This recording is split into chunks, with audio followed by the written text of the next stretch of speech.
પ્રામાણિકતાનું ફળ મીઠું હોય વાર્તા।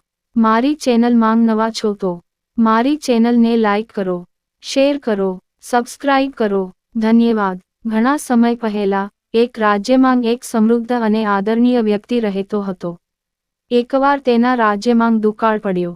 ચારે તરફ લોકો ભૂખે મરી રહ્યા હતા। પશુ પક્ષીઓ પણ ભૂખ અને તરસથી ત્રસ્ત હતા। આવા પરિસ્થિતિમાં રાજ્યના તે શ્રીમંત માણસે બાળકોને દરરોજ એક રોટલી આપવાનું નક્કી કર્યું અને દરેક જગ્યાએ તેની જાહેરાત કરી। બીજા દિવસે સવારે તે વ્યક્તિના ઘર આગળ બાળકોનું ટોળું એકઠું થયું। તે વ્યક્તિએ પોતાના હાથે બાળકોને રોટલી વહેંચવાનું શરૂ કર્યું। રોટલી નાની મોટી હતી। બધા બાળકોને મોટી મોટી રોટલી લેવાની ઈચ્છા હતી એટલે બાળકો એકબીજામાં ધક્કા ખાવા લાગ્યા। શ્રીમંત માણસે જોયું કે એક નાની છોકરી એક બાજુ ચૂપચાપ ઊભી રહી, તેનો વારો આવે તેની રાહ જોતી હતી અને જ્યારે બધા બાળકોને રોટલી વહેંચવામાં આવી ત્યારે તે છોકરી રોટલી લેવા આગળ વધી। એ છોકરી માટે માત્ર એક જ રોટલી બચી હતી અને તે પણ નાની રોટલી। છોકરી ખુશીથી રોટલી લઈને તેના ઘરે ગઈ। બીજા દિવસે શ્રીમંત માણસે ફરીથી રોટલી વહેંચી। બધા બાળકોએ ફરીથી રોટલી લીધી અને આ વખતે પણ નાની છોકરીને છેલ્લી નાની રોટલી મળી। આ ક્રમ ઘણા દિવસો સુધી ચાલતો રહ્યો। એક દિવસ છોકરી રોટલી તેના ઘરે લઈ ગઈ અને જ્યારે તેને રોટલી તોડી તો તેને તેમાં સોનાનો સિક્કો મળ્યો। છોકરીએ સિક્કો તેની માતાને બતાવ્યો।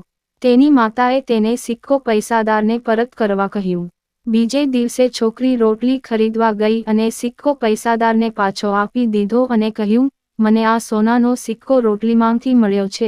કદાચ રોટલી બનાવતી વખતે લોટમાં પડી ગયો હશે, એટલે જ હું આવી છું આ સોનાનો સિક્કો પરત કરવા।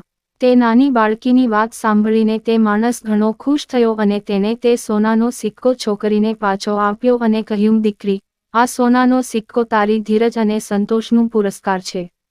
છોકરીએ કહ્યું, મારે બ્રેડ મેળવવા માટે ધક્કા ખાવાની જરૂર નથી। આ મારું ઇનામ છે અને હું તેનાથી ખુશ છું। ખરેખર, તે ધનવાન માણસે જાણી જોઈને તે રોટલીમાં સોનાનો સિક્કો નાખ્યો હતો। છોકરીની ઈમાનદારી જોઈને તેણે છોકરીને પોતાની દીકરી સમાન દરજ્જો આપ્યો। બોધ: જે વ્યક્તિ બિનજરૂરી લોભમાં નથી રહેતી અને સંતોષી જીવન જીવે છે તે જીવનમાં હંમેશા ખુશ રહે છે। પૂરી વાર્તા સાંભળવા માટે ધન્યવાદ।